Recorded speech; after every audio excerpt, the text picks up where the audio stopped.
ಕಮಲಾ, ಯಾಕೋ ನಿಮ್ಮ ಮುಖವೆಂದು ಮೌನವಾಗಿದೆಯಲ್ಲ, ಏನಾಗಿದೆ ಅಂಥದ್ದು? ನೋಡಮ್ಮ, ಕಾಳಿಂಗ ನಿಂದು ಒಂದು ವಿಷಯ ತಿಳಿಸಿದನು. ಅದು ಸತ್ಯವೇನಮ್ಮ? ಸತ್ಯವೇ ಆದಲ್ಲಿ ನಿಮ್ಮ ಮಾತಿನ ಅರ್ಥ ಈಗ ನನಗಾಯ್ತಪ್ಪ. ಅಂದು ನಾನು ನೀರಿಗಾಗಿ ಹೋದಾಗ ಅವರ ಮಾತಿಗೆ ಮನಸ್ಸೋತಿ ಅವರನ್ನು ಮದುವೆ ಮಾಡಿಕೊಂಡಳು. ನಾನು ಮನಸ್ಸೋತು ಬಿಟ್ಟಿದ್ದೇನೆ ಅವರಿಗಾಗಿ.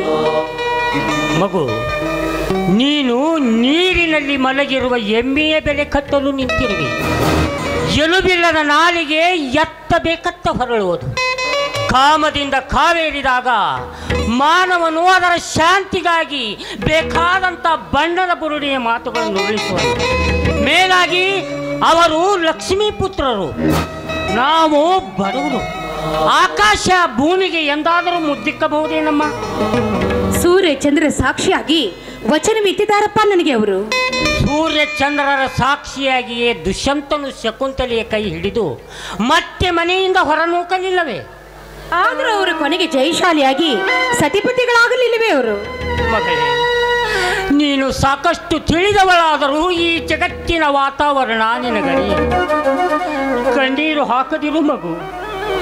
ನಿನ್ನ ತಾಯಿಯ ಮಾಂಸದ ಮುದ್ದೆಯಾಗಿದ್ದ 3 ತಿಂಗಳ ಮಗುವಾದ ನಿನ್ನನ್ನು ತನ್ನ ಹೃದಯದ ಕಾಣಿಕೆ ಎಂದು ನನಗರ್ಪಿಸಿ ತಾನು ಕಾಲಾಜ್ಞೆಯನ್ನು ಪಾಲಿಸಿದಳು. ಉಪವಾಸ ವನವಾಸದಿಂದ ಸಾಕಿ ಸಲುಹಿದೆನು. ಕಮಲಾ, ನೀನು ನನ್ನ ಕಣ್ಣಿನ ಗೊಂಬೆ, ನನ್ನ ಪಂಚ ಪ್ರಾಣ ಮಗಳೇ, ಪಂಚ ಪ್ರಾಣ. ಅವರ ಒಳ್ಳೆಯ ಗುಣದ ಮಾತಿಗೆ ಮನಸ್ಸೋತು ನಾನು ಒಂದಾಗಿ ಬಿಟ್ಟಿದ್ದೀನಿ. ದಯವಿಟ್ಟು ಇದೊಂದು ಮಾತನ್ನು ನೀವು ನಡೆಸಿಕೊಡಬೇಕು. ಅವರು ಒಳ್ಳೆಯವರಾದರೂ ಅವರ ಹತ್ತಿರವಿದ್ದ ಹಣ ಒಳ್ಳೆಯದಲ್ಲ. ತಾಮ್ರದ ದುಡ್ಡು ತಾಯಿ ಮಕ್ಕಳನ್ನು, ಸರಸ ದಂಪತಿಗಳನ್ನು ಅಗಲಿಸುವುದು. ಅದಕ್ಕಾಗಿ ರವಿಯ ತಂದೆಯ ಒಪ್ಪಿಗೆ ಇಲ್ಲದೆ ಒತ್ತಾಯದಿಂದ ಆಗುವ ವಿವಾಹ ಒಳ್ಳೆಯದಲ್ಲ ಮಗಳೇ, ಒಳ್ಳೆಯದಲ್ಲ. ಒಂದು ಗಳಿಗೆಯ ಮಾತಲ್ಲ ಕಮಲಾ, ಜೀವನದ ಕೊನೆಯ ಗಳಿಗೆಯವರೆಗೂ ಸಂಸಾರದ ರಥ ಸಂತೋಷದಿಂದಲೇ ಸಾಗಬೇಕು. ಹಾಗದಮ್ಮ, ನಿನ್ನ ಕಣ್ಣೀರು ಕಂಡು ನನಗೂ ಸಹಿಸಲಾಗದು. ನಿನ್ನ ಆಸೆಯನ್ನೇಕೆ ನಿರಾಶೆ ಮಾಡಲಿ ಮಗಳೇ? ಇಷ್ಟಕ್ಕೆ ನಿನ್ನ ವಿವಾಹ ಆದಂತಾಗಲಿಲ್ಲವಮ್ಮ. ರವಿಯ ತಂದೆ ಮಹಾ ನೀಚನು. ನಿಮ್ಮ ಎದೆಯಲ್ಲಿ ಅಡಗಿರುವ ಆಸೆ ಆಕಾಂಕ್ಷೆಗಳ ಕುಡಿಯನ್ನು ಚಿವುಟಿ ಬಿಡಬಹುದು. ನಿಮ್ಮ ಎದೆಯಲ್ಲಿ ಅಡಗಿರುವ ಆ ಕಲ್ಪನೆಯ ನೌಕೆಗೆ ಕಾರ್ಗಲ್ಲಾಗಿ ಅಪ್ಪಳಿಸಿ ನೌಕೆಯನ್ನು ಛಿದ್ರೀಕೃತವನ್ನಾಗಿ ನಮ್ಮ ಕೈಲಿ ಏನಿದೆಯಪ್ಪ, ಎಲ್ಲ ಕೈಲಾಸಪತಿಯನ್ನೇ ಕೂಡಿದೆ. ಬಡವರ ಗೋಳನ್ನು ಕಾಣಲು ಕಣ್ಣಿಲ್ಲ ಮಗಳೇ ಆ ಕೈಲಾಸಪತಿಗೆ. ಬಡವರ ಮೊರೆ ಎಂದರೆ ಕುರುಡನ ಮುಂದೆ ಕನ್ನಡಿ ಹಿಡಿದಂತೆ ಆ ಖಬರ್ದಿಗೆ. ಶ್ರೀಮಂತರು ಬಾರಿಸುವ ಗಂಟೆಯ ನಾದದಲ್ಲಿ ಬಡವರ ಕೂಗು ಎಂತು ಕೇಳಿಸಬೇಕು ಆ ಕಂತು ಹರನಿಗೆ. ಮಗಳೇ, ನಾನೇನು ನಿನ್ನ ಕೇಳು ಬಗೆಯುವುದಕ್ಕಾಗಿ ಹೇಳುತ್ತಿಲ್ಲವಮ್ಮ. ನಿನ್ನ ಪತಿಯೊಡನೆ ಚೆನ್ನಾಗಿ ಸಂಸಾರ ಸಾಗಿಸಿಕೊಂಡು ಹೋಗುವುದೇ ನನಗೆ ಬೇಕಾಗಿದೆ ಮಗಳೇ, ನನಗೆ ಬೇಕಾಗಿದೆ. ನಾನು ಅದನ್ನೇ ಬಯಸಿದ್ದೀನಪ್ಪ. ರಾಮನಂಥವರ ಕೈ ಹಿಡಿದು ಸೀತೆಯಂತೆ ಬಾಳು ಸಾಗಿಸಬೇಕೆಂಬುದೇ ನನ್ನ ಆಸೆ. ಸೀತೆಯಂತೆ ನೀನು ಬಾಳ ಬಯಸಿದರು ನಿನ್ನ ಬಾಳಿನ ಕ್ಷೀರದಲ್ಲಿ ಹನಿ ಹುಳಿ ಹಿಂಡಲು ರಾವಣನಂತಹ ದುಷ್ಟರಿಗೇನು ಅಪ್ಪ, ಚಿನ್ನದ ಬೆಲೆಯನ್ನು ಕಂಡುಕೊಳ್ಳುವುದಕ್ಕೋಸ್ಕರ ವರೆಗಲ್ಲು ಬೇಕಲ್ಲವಪ್ಪ. ಮಗಳೇ, ನಿನ್ನ ಇಚ್ಛೆ ಇದ್ದಂತಾಗಲಮ್ಮ.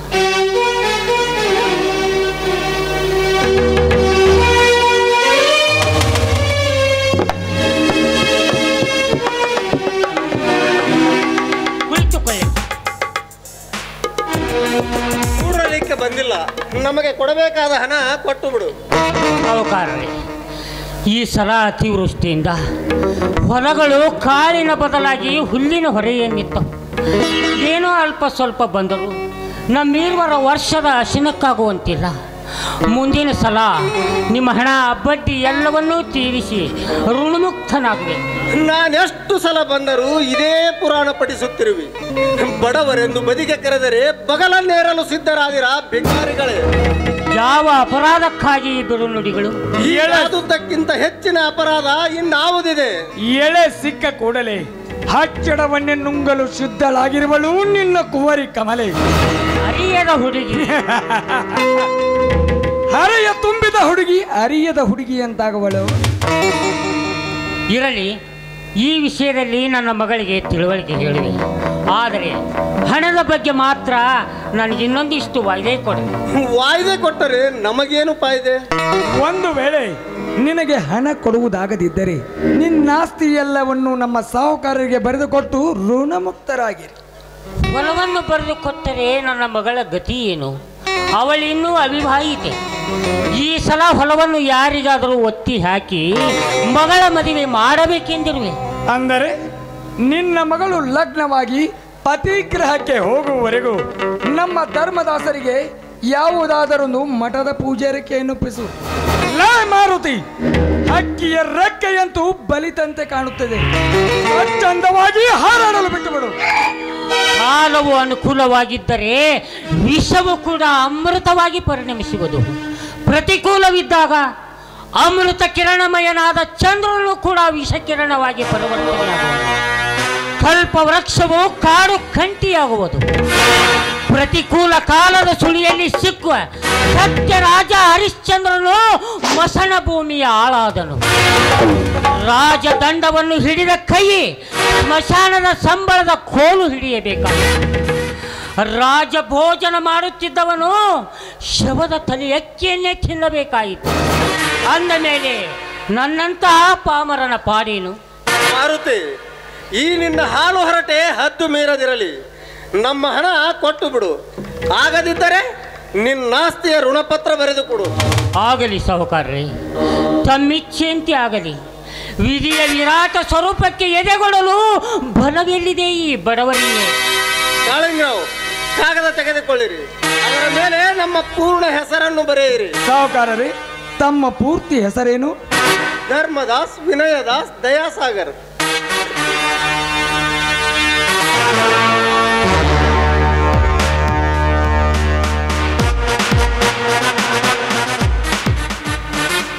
ಮಾರುತಿ, ಇದರ ಮೇಲೆ ನಿನ್ನ ಒಪ್ಪಿಗೆ ರುಜು ಮಾಡು.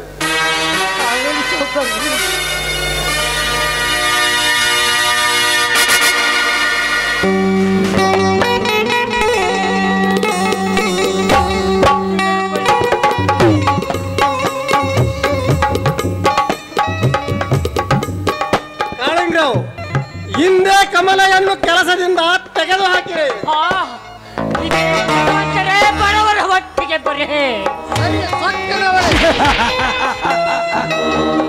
ಸೊಕ್ಕಿಗೆ ಬಂದಂತ ನಿನ್ನ ಬಡ ಭಿಕಾರಿಗಳು ನನ್ನಿಂದ ತಕ್ಕಿ ತಿಂದೇ ತಿನ್ನುತ್ತಾರೆ.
ದೇವರು ಸಹಿತ ಮಾನವನ ಅಡಿಯಾಳಾಗಿ ದುಡಿಯುತ್ತಾನನ್ನುವ ಮಾತು ಸುಳ್ಳಲ್ಲ.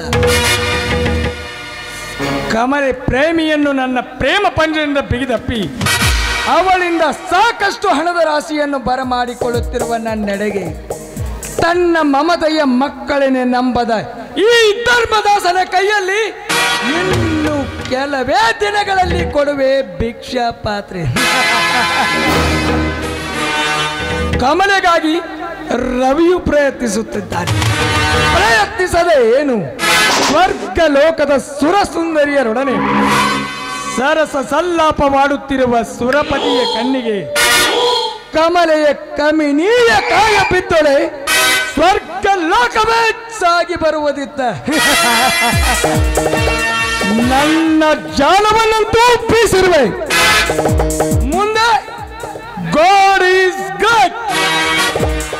ಯಾವ ಗಾಡಿ ಲೇಟ್ ಆತ್ರಿ ಅಪ್ಪ? ಏಯ್, ಗಾಡಿಯಲ್ಲೋ ಮೂರ್ಖ, ಗಾಡ್ ಅಂದ್ರೆ ದೇವ್ರು. ಬಂದ್ ಕೆಲ್ಸ ಕೈಗೂಡ್ತಂತ ದೇವ್ರನ್ನ ಬೇಡ್ಕೊಳಕತ್ತೀರೇನ್ರಿ? ಯಾಕ್ರಿ ಅಪ್ಪ ದೇವ್ರ ನಿಲ್ಸಕತ್ತೀರಿ? ನಮ್ಮಿಬ್ಬರನ್ನು ಒಂದೆಡೆ ಕೂಡಿಸಿದ್ದಕ್ಕಾಗಿ. ನಿಮ್ಮಂತ ಸಂಭಾವಿತರಿಗೆ ದೇವ್ರ ಕಣ್ ತೆರೆದೇ ಇರ್ತಾನ್ರಿ. ಪಾಪ ಎರಡನೇದವ್ರು ಹೆಣ್ಮಕ್ಳಂದ್ರೆ ಅಕ್ಕ ತಂಗಿಯರಂಗ್ ನೋಡ್ಕೊಳ್ಳೋರು. ಲೇ ತಲೆ ಹರಟೆ, ಅಂದು ನಾನು ನಿನಗೆ ತಿಳಿಸಿದ ವಿಷಯ ನಾನು ಬೇಕಾದಷ್ಟು ಪ್ರಯತ್ನ ಮಾಡಕತ್ತೇನ್ರಿ. ಆದ್ರೂ ಪಾರ್ವಾಳ ಕಾಯ್ಕೊಂತ ಗಿಡಕ್ಕೆ ಕುಂತಂಗ್ ಗಂಡ ಮನ್ಯಾಗ ಕುಂತಿರ್ತಾನ್ರಿ. ಅಪ್ಪಾರ ಆ ಹೆಣ್ಮಗಳ ಕಿವಿ ಮೇಲೆ ನಿಮ್ದೊಂದು ಮಾತು ಇಟ್ಟಂತ ತಗೋರಿ. ನಾನು ಮ್ಯಾನೇಜರ್ ವೃತ್ತಿಯಲ್ಲಿರುವುದನ್ನು, ಪಕ್ವಾನ್ ಊಟ ಮಾಡುವುದನ್ನು ತಿಳಿಸಿರುವಯ್ಯ. ಜಗತ್ನಂದ ಎಲ್ಲೋ ತಿಂತಾನಂತೇಳೇನ್ರಿ. ಪಕ್ವಾನ ತಿನ್ನು ಮಾರಿ ನೋಡ್ರಿ ಅಪ್ಪಂದು ಮಾರ್ವಾಡ್ಯಾರ ಮಚ್ಚಾಗೈತಿ. ಅಪ್ಪಾರ ಈ ವಿಷಯದಾಗ ನೀವೇನು ಕಾಳಜಿ ಮಾಡಬೇಡ್ರಿ. ಆಕಿ ಗಂಡ ಊರು ಬಿಡೋದು ಒಂದೇ ತಡಾರಿ. ನಿಮ್ಮ ವಿಷಯ ಎಲ್ಲ ತಿಳಿಸಿರ್ತೇನ್ರಿ. ಸರಿ, ಆದಷ್ಟು ತೀವ್ರವಾಗಲಿ ಈ ಕೆಲಸ.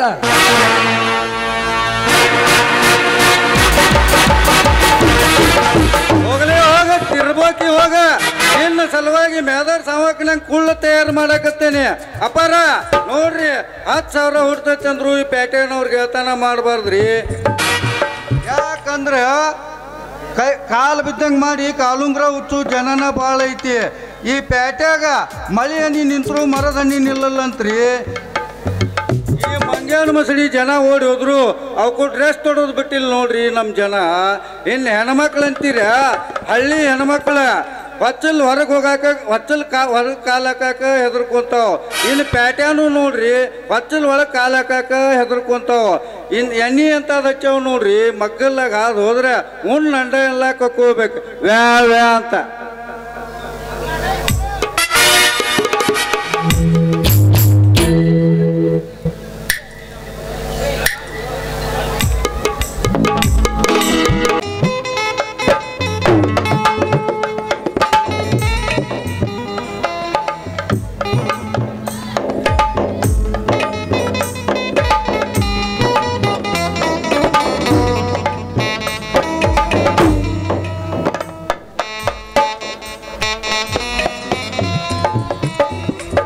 ಬುದ್ಧಾವತಾರಿ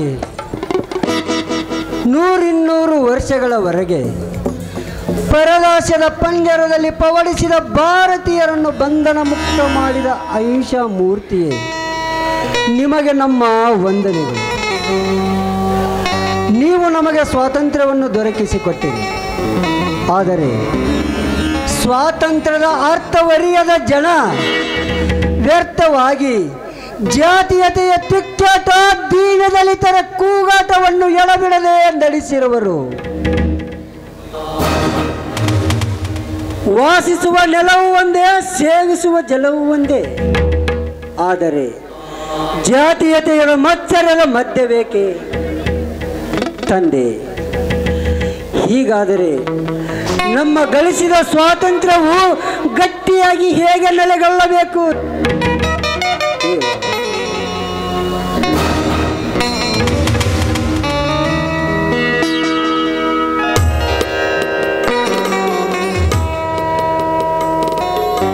ತಂಗಿ, ರಾವು ಪಿಡಿದ ಸಸಿಯಂತೆ ಅದ್ಯಾವ ಕಾರಣದಿಂದ ವಿಷಣ ವದನಿಯಾಗಿರುವೆ?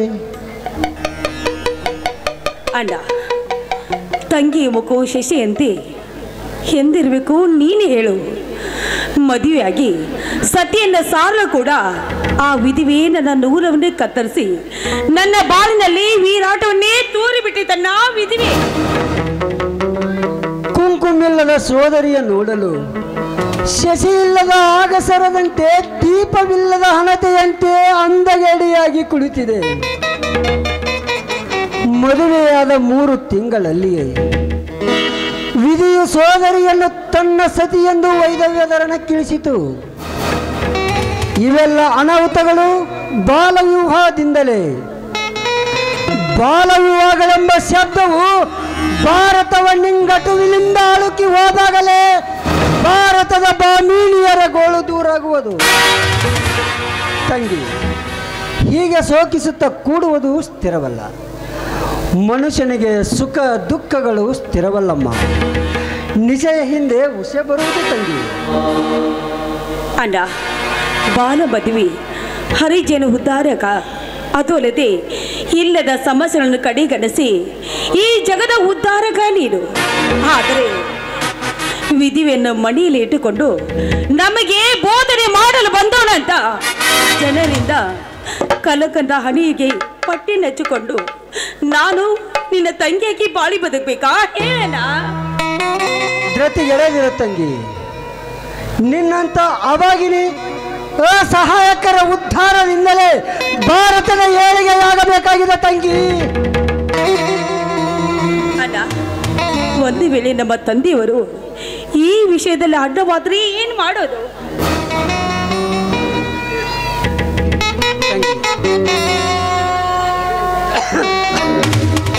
ಮೊದಲು ವಿನಯದಿಂದ ಕೇಳುವೆನು ತಂಗಿ. ಇದಕ್ಕೆ ಒಪ್ಪದಿದ್ದರೆ ಇಲ್ಲಿಯವರೆಗೆ ತಂದೆ ಹಾಕಿದ ಅಡ್ಡಗೆರೆಯನ್ನು ದಾಟದ ನಾನು, ನೀನು ಮತ್ತು ನಿನ್ನಂತೆಯೇ ನರಕ ಯಾತನೆಯನ್ನು ಅನುಭವಿಸುವ ಸೋದರಿಯರಿಗಾಗಿ ಆ ಗೆರೆಗಳನ್ನು ದಾಟಲು ಸಿದ್ಧನಾಗಿರುವೆ ತಂಗಿ, ಸಿದ್ಧನಾಗಿರುವೆ. ಅಣ್ಣ, ಈ ಕೆಲಸ ಆದಷ್ಟು ಬೇಗ ಹಾಕ್ಲೇಬೇಕು.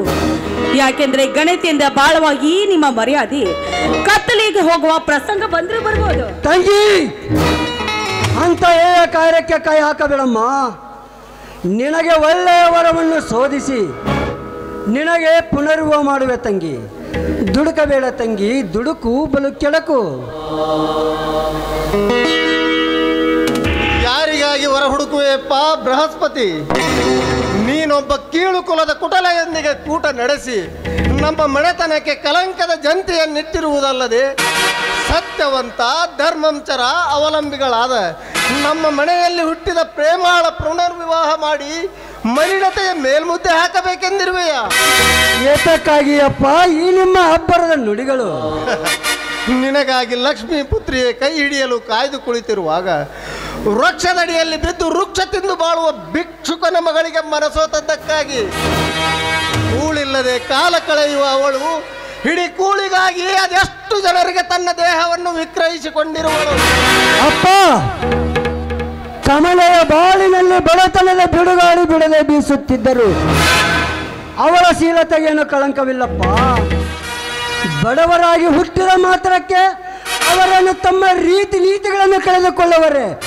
ಛೇ, ಹಿರಿಯರಾದ ನೀವು ಈ ರೀತಿ ಅವಾಚ್ಯ ಶಬ್ದಗಳನ್ನು ಆಡಬಾರದಾಗಿತ್ತಪ್ಪ. ಏನೇ ಆದರೂ ಅವಳು ಕೀಳು ಕುಲದಲ್ಲಿ ಹುಟ್ಟಿದವಳು. ಮಸನದ ಹೂವನ್ನು ಮುಡಿಗಿಟ್ಟುಕೊಳ್ಳಬಹುದೇ? ಮೇಲು ಕೀಳುಗಳೆಂಬ ಭಾವನೆಯ ಸಲಹೆ ಇನ್ನೂ ಅಳುಕದೆ ಉಳಿದಿರುವುದೇ ನಿಮ್ಮ ಹೃದಯದಲ್ಲಿ. ತುಪ್ಪವೇರಿದ ದರ್ಪಣದು ಪ್ರಜ್ವಲಿಸಲಾರ್ಪದೆ ಪ್ರತಿಬಿಂಬ ಎನ್ನುವಂತೆ ಮೇಲು ಕೀಳುಗಳ ಕುಲದ್ವೇಷಗಳ ತುಪ್ಪವರಿಯದ ನಮ್ಮ ಹೃದಯ ಕನ್ನಡಿಯಲ್ಲಿ ಹೇಗೆ ಹೊಳೆಯಬೇಕು ಆರ್ಯಾಂಗನೆಯ ರೂಪ. ಅಪ್ಪ, ನಿಮ್ಮಂಥ ಸನಾತನಗಳ ಕುಲದ್ವೇಷದ ಕಾರ್ಕತ್ತಲೆಯನ್ನು ಹರಡಿಸಿ ಭಾರತವನ್ನು ಕೆಂಗಡಿಸಿದರಪ್ಪ. ಚಿಪ್ಪಿನಲ್ಲಿ ಹುಟ್ಟುವ ಮುತ್ತು ರಾಜನ ಕಿರೀಟದಲ್ಲಿ ಶೋಭಿಸಲಿಲ್ಲವೇ? ಮುಚ್ಚು ಬಾಯಿ. ಮಗನನ್ನು ಮೋಹವಿತ್ತು ಇಲ್ಲಿಯವರೆಗೆ ಸುಮ್ಮನಾದೆ. ಎಂತಹದೆಂದು ಗೊತ್ತಿಲ್ಲವೇ ನಿಮ್ಮ ತಂದೆಯ ಸಿಟ್ಟು? ಕೆಲಸಕ್ಕೆ ಬಾರದ ದುರ್ವಾಸರ ಸಿಟ್ಟು. ಅದು ನೋಡಪ್ಪ, ತಂಗಿಯ ಮಮತೆಯ ಮಾತೆಯನ್ನಲ್ಲದೆ ಪತಿ ಎಂಬ ವಿಶ್ವವನ್ನೇ ಕಳೆದುಕೊಂಡು ತಂಗಿಯ ದೇಹ ಕಣ್ಣೀರಿನ ಕಡಲಲ್ಲಿ ಮುಳುಗಿ ಏಳುತ್ತಿರುವುದು. ಅದಕ್ಕೆ ಯಾರೇನು ಮಾಡುವುದು? ಪ್ರಾರಬ್ಧ ಕರ್ಮವು ಕೊಡುತ್ತಿರುವ ಸಿಹಿ ಕೈ ಫಲಗಳನ್ನು ಸೇವಿಸಲು ಅವಳೇ ಹೊಣೆಗಾರಳಲ್ಲವೇ? ವೈದವ್ಯ ಬಂದ ಮಾತ್ರಕ್ಕೆ ರಾಗರತಿಗಳೇನಾದರೂ ಅಳೆದು ಹೋಗುತ್ತವೆ. 100 ವರ್ಷಗಳ ಆಚೆ ಗೃಹಸ್ಥ ಜೀವನದ ಸುಖ ದುಃಖ ಅರಿಯದ ಸಂಸಾರ, ಬಾಹಿರರಾದ ಸ್ವಾರ್ಥಂದ್ಯಗಳು ಸನ್ಯಾಸಿದ ಜೊಳ್ಳು ಧರ್ಮ ಈ ಆಧುನಿಕ ಯುಗಕ್ಕಲ್ಲಪ್ಪ, ಈ ಆಧುನಿಕ ಯುಗಕ್ಕಲ್ಲ. ಅಂದರೆ ನೀನೇನು ಮಾಡಬೇಕೆಂದಿರುವೆ? ಪುನರ್ವಿವಾಹ. ಮುಚ್ಚು ಬಾಯಿ. ನಮ್ಮ ಈ ಮಾತೆತ್ತಿದರೆ ನಿನ್ನ ಹೆಣ ಎತ್ತುವುದು ಎಚ್ಚರ.